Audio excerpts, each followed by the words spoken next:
So this is a graph of the USA total deaths so far from the virus. In red I have modeled the actual deaths. So as you can follow along, it follows the total deaths caused by this virus in America. First one on February 29th,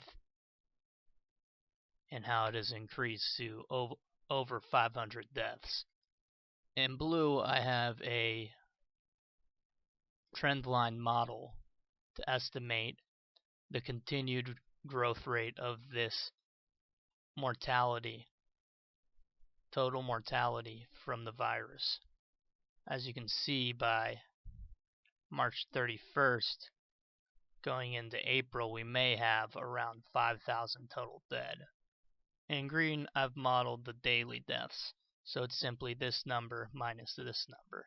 I use the actual numbers up to this point, March 23rd, and then afterwards it uses the model, which is why it's more smooth here.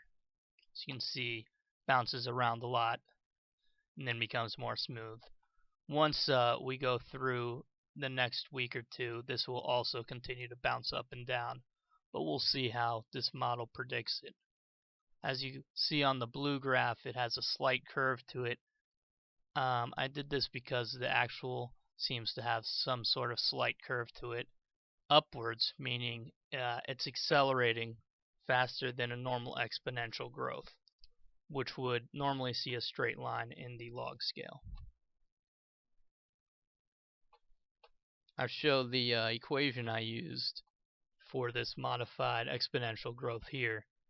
The modification is simply that I put an extra exponent on the number of days after February 29th, which I'm making the 0 day. So where this would normally just be a 1, so it'd be 6 times e to the 0.09n. Now it's 6 to the e to the 0.09n to the 1.249.